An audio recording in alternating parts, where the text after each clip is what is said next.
कल के बाद से पाकिस्तान तहरीक इंसाफ यानी जो उनका एहतजाज था जो कि नाकाम साबित हुआ, उस एहतजाज के बाद से पाकिस्तान तहरीक इंसाफ टूट फूट का शिकार है। उसके अंदर एक इस्तराब है और अब से थोड़ी देर पहले सलमान अकरम राजा साहब जो कि सेक्रेटरी जनरल हैं, उन्होंने इस्तीफ़े का ऐलान किया है। हामिद रज़ा साहब जो हैं कोर कमेटी से मुस्ताफ़ी हो गए हैं और वो कह रहे हैं, सुनने में आ रहा है कि वो कौमी असम्बली की नशिस्त से भी शायद इस्तीफ़ा दे देंगे।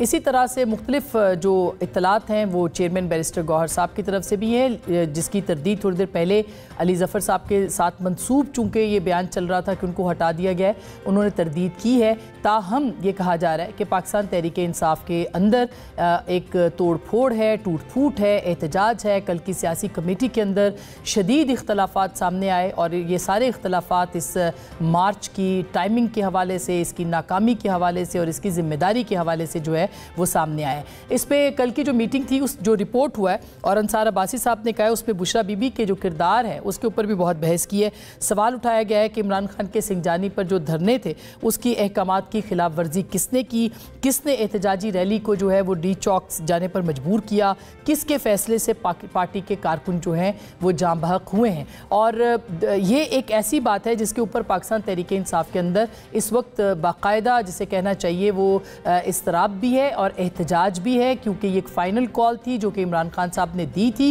और ये फ़ाइनल कॉल जो है वो अपने फ़ाइनल जिसे कहना चाहिए मंजिल तक या अपने आखिरी मंजिल तक कहा जा रहा है, मंतकी मंजिल तक वो नहीं पहुंच सकी है। दूसरी जानिब जो सूरत हाल आ रही है उसमें इमरान खान साहब की जो अहलियाँ हैं बुशरा बीबी, उनके हवाले से कल उनकी बहन ने बहुत सारी इत्तलात दी और वो मुख्तलिफ टीवी चैनल्स पे अपीयर हुई और उन्होंने कहा कि बुशरा बीबी जो कि यहाँ से अली अमीन गंडापुर के साथ रवाना हो गई थी एहतजाज के दौरान से, और फिर उसके बाद जो कुछ हुआ मुजाहिरीन के साथ या जो एहतजाज करने वाले थे उनके साथ, वो उसकी ज़िम्मेदारी उनकी बहन ने सारी की सारी जो है वो अली अमीन गंडापुर और पार्टी पर डाली। उन्होंने कहा उनकी बहन को ज़बरदस्ती वहाँ से ले जाया गया था।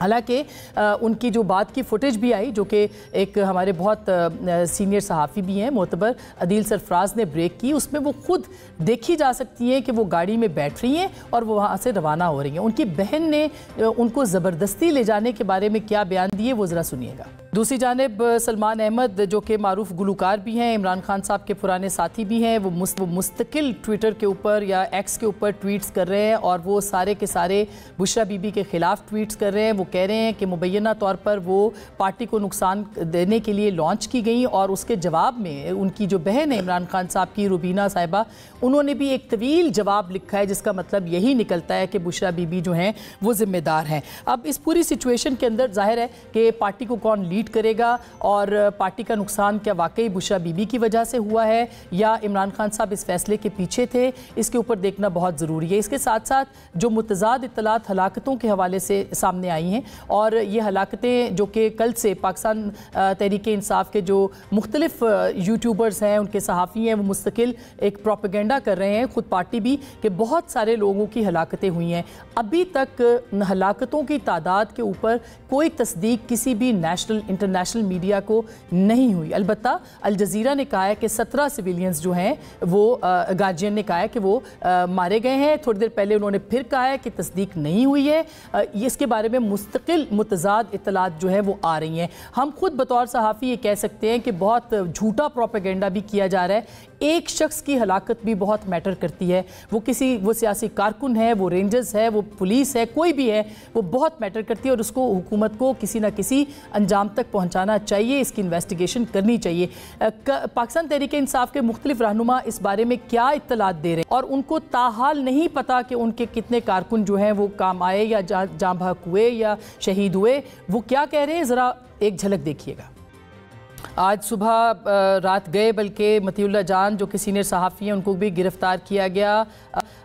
उनके ऊपर इल्ज़ामात जो थे वो मुख्तलिफ हलाकतों के हवाले से थे। वो ख़ुद भी कहते हैं कि वो डेड बॉडीज़ के लिए वहाँ पे गए, लेकिन पुलिस ने एक इंतहाई भोंडा मुकदमा उनके ऊपर डाला जो कि मनशियात के हवाले से था, जो कि उनके केस को बहुत ज़्यादा पुलिस के केस को कमज़ोर भी कर रहा है। बहरहाल ये बहुत ही एक अजीबो गरीब दास्तान है जो कि सीनियर सहाफ़ी के साथ पेश आई है। बहरहाल अगर कोई ऐसी चीज़ें हैं हुकूमत को इन्वेस्टिगेट करना चाहिए और दूध का दूध पानी का पानी ज़रूर होना चाहिए। दूसरी जानिब खैबर पख्तूनख्वा में काबीना के अंदर बहस हुई है कि वहाँ पे गवर्नर राज लगाया जाए, इसके इम्कानात हैं या नहीं है। पाकिस्तान तहरीक इंसाफ पे पाबंदी के हवाले से कल फैसल वावडा साहब ने खबर दी थी और ऐसी इत्तलात भी आ रही हैं, क्या वाकई पाबंदी लगेगी और जो इत्तेहादी जमातें हैं खास करके पीपल्स पार्टी वो इस पर मान जाएगी। बहुत सारे सवालात हैं।